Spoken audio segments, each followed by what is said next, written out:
Boa tarde a todos e a todas. Estamos iniciando mais uma aula de filosofia para o primeiro ano, a aula número 10, e hoje vamos trabalhar ciência e tecnologia, cultura e religião.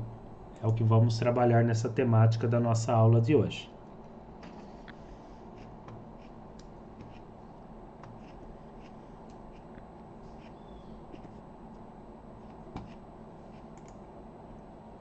Peço por gentileza para vocês tomarem nota, fazerem as apropriações do conteúdo.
Vamos para os conteúdos e para os objetivos.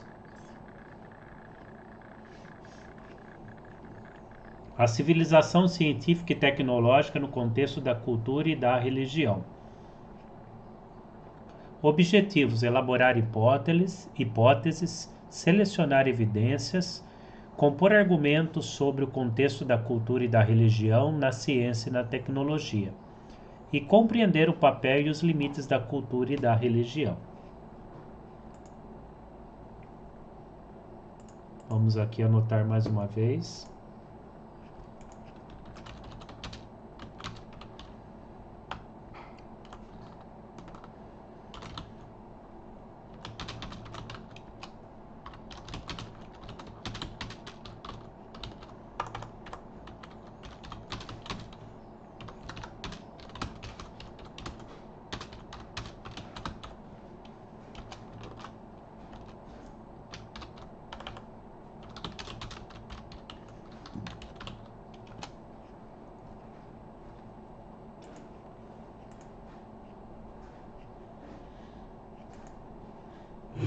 Graça e paz, meu amado irmão, minha amada irmã em Cristo.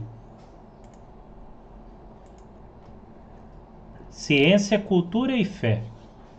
Ciência e religião enxergam o mundo do mesmo jeito?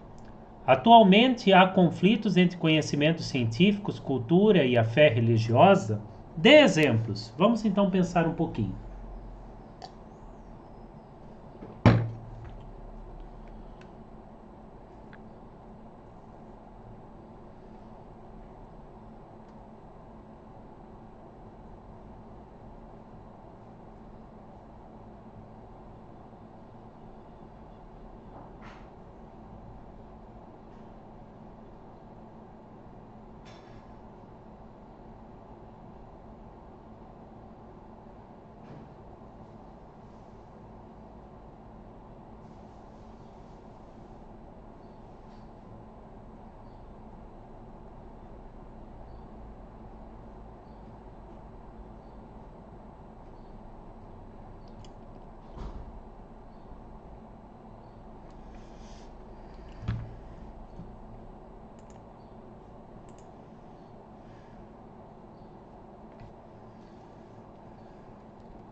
Então vamos pensar aí nessa discussão as formas que podemos nos apropriar ainda dela para ajudar na nossa reflexão. Ciência, fé, cultura são unidas, não são?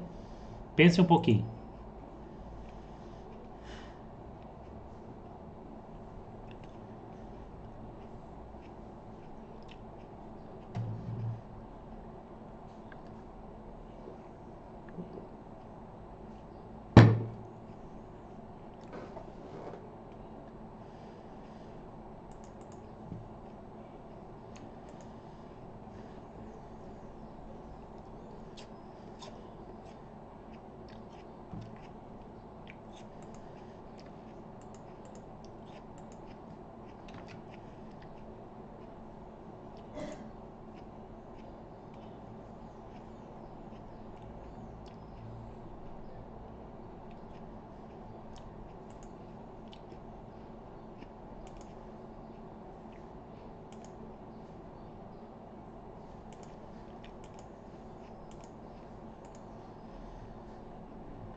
Imagine um país com histórico de ter erradicado várias doenças por meio de amplas campanhas de vacinação, com rede pública de saúde capilarizada, técnicos experientes e capacidade de produção nacional. Esse país deveria se sair muito bem diante de uma emergência em saúde pública como a pandemia de Covid-19, certo? Mas quando ela chega, esse mesmo país lidera em número de mortes, não tem articulação central para um programa de imunização, demora para comprar vacinas e sofre com a lentidão na aplicação das doses, por conta de uma nova cultura, o movimento anti-vacina.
Os desafios da ciência.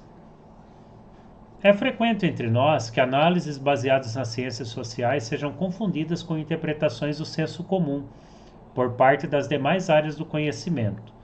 Não levam em conta o que é metodologicamente próprio das diferentes ciências.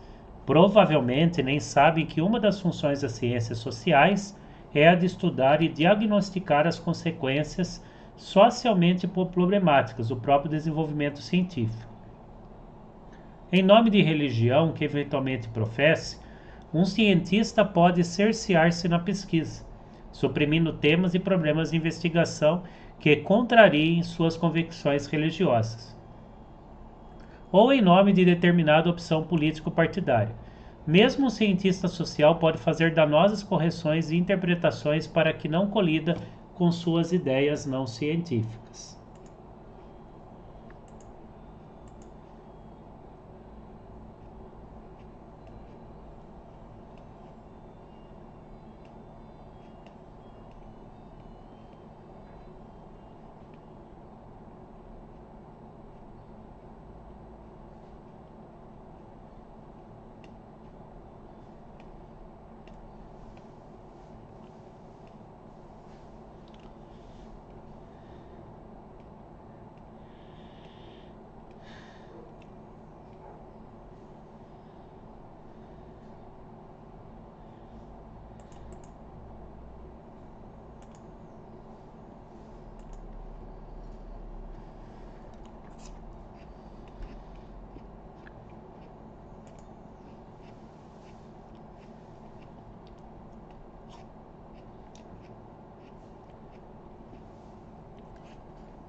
Não é raro que haja quem pense que a função do cientista se baseia no pressuposto da condição de ateu.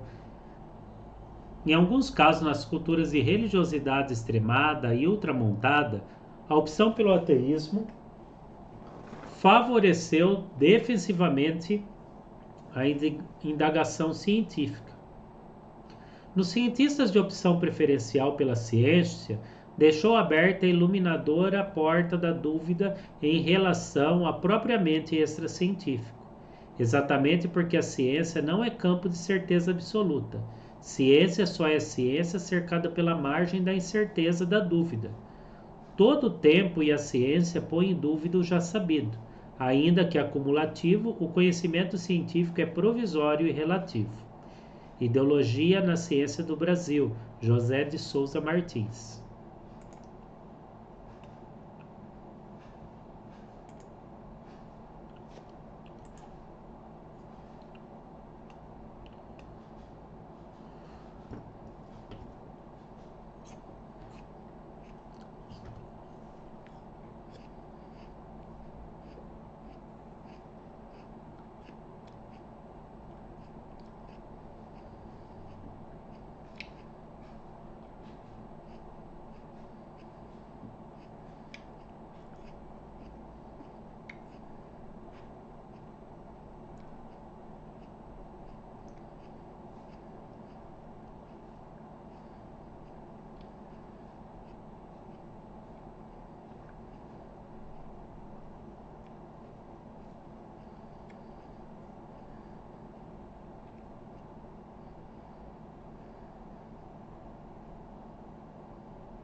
A Igreja, por muito tempo, rejeitou o heliocentrismo, em parte porque pregava que a Terra era o centro do universo, conforme a interpretação do mito bíblico da criação. Também existe o Salmo 93, que foi compreendido como evidência para a Terra geocêntrica. A Terra está firme no seu lugar e não poderá ser abalada. Especificamente, membros da Igreja usaram esse versículo para pregar que a Terra não girava em torno de nada, por estar firme no seu lugar. Isso vai na direção oposta à ideia heliocentrista da órbita dos planetas, que foi aprimorada ao longo do tempo por diversas pessoas ligadas às ciências e à filosofia, a partir de evidências concretas.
Como parte de uma civilização, a visão de mundo que as pessoas têm se constrói por meio de elementos oriundos da filosofia, da arte, da ciência, da cultura, da religião, entre outros.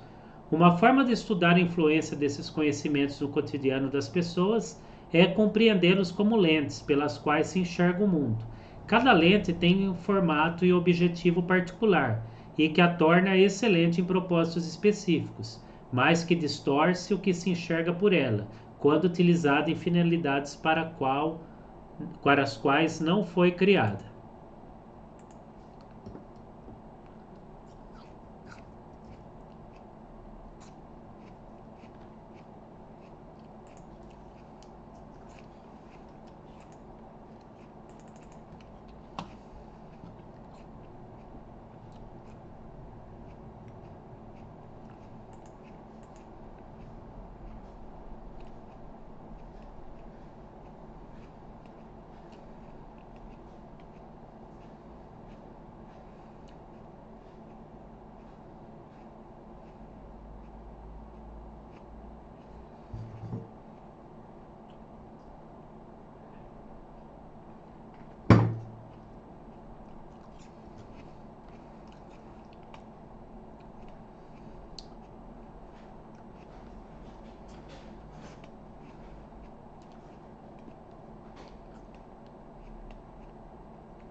Como parte de uma civilização, a visão de mundo que as pessoas têm se constrói por meio de elementos oriundos da filosofia, da arte, da ciência, da cultura, da religião, entre outros. Uma forma de estudar a influência desses conhecimentos no cotidiano das pessoas é compreendê-los como lentes pelas quais se enxerga o mundo.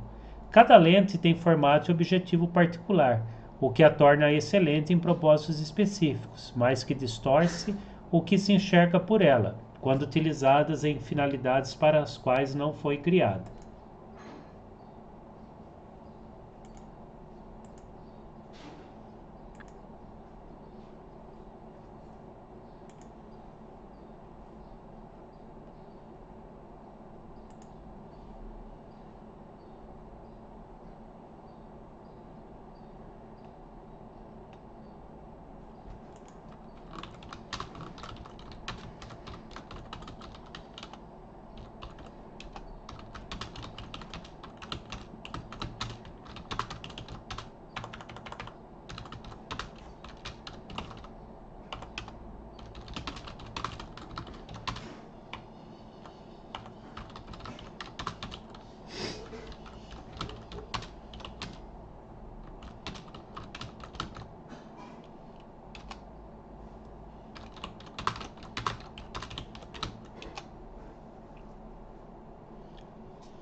Tais distorções não podem ser utilizadas para desqualificá-la, quando se tem a consciência de seu uso inadvertido, bem como não é coerente apropriar-se das distorções para justificar posicionamentos específicos ante interesses particulares ou de um grupo específico.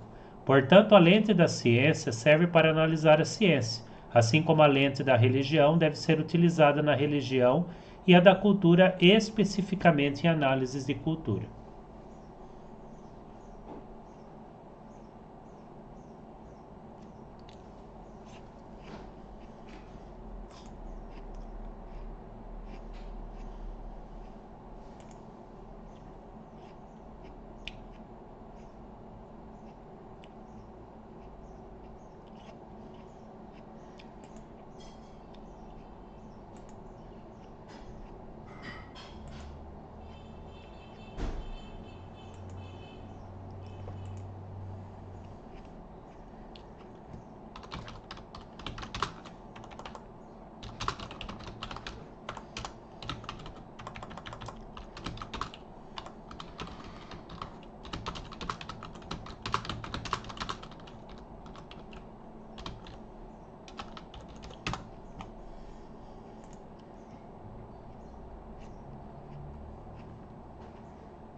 Bora pra cima.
Então aqui vamos retomar as indagações iniciais da aula. Ciência e religião exercem o mundo, enxergam o mundo do mesmo jeito? Atualmente há conflitos entre conhecimentos científicos, cultura e fé religiosa? Dê um exemplo. E as respostas que lhes deu foram satisfatórias para a realização da atualidade? De acordo com Galileu, o conflito entre a lente da ciência e a lente da fé é apenas aparente. Assim, é importante compreender o papel de cada uma dessas lentes para utilizá-las, pois, se usadas em finalidades para as quais não foram criadas, elas podem distorcer o que se enxerga através delas. Escolha um dos exemplos de conflitos entre ciência e fé religiosa, apresentados no início desta aula, e responda a seguinte questão: como será possível resolver esse conflito? Vamos pensar um pouco.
Agora uma fórmula de correção dessa questão.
Aprofunde e compartilhe o conhecimento. O desenvolvimento científico não para em todos os campos da atuação da civilização. Portanto, é importante que saibamos o que está sendo pesquisado e como essas descobertas científicas beneficiam ou prejudicam a humanidade. Uma forma de fazer isso é acompanhando a mídia especializada, participando de fóruns de discussão e mesmo esclarecendo o que é desenvolvimento científico e como ele se processa para as pessoas de seu convívio, o que é uma forma de aplicar o que ele aprendeu. Comece por seus colegas. E o que nós aprendemos hoje? A ciência é o conhecimento que convive com a cultura e a religião, conhecimentos que interagem entre si e interferem uns nos outros. É preciso se manter em constante vigilância quanto aos limites de cada um desses conhecimentos. Eles não devem ser hierarquizados, mas analisados em contexto próprio. A filosofia, por meio de seus questionamentos, contribui com este processo. Essas são as nossas referências bibliográficas da nossa aula de hoje. E esse foi o nosso material digital. Qualquer dúvida, vocês me chamem no chat ou na sala de aula. Abraço a todos, gente.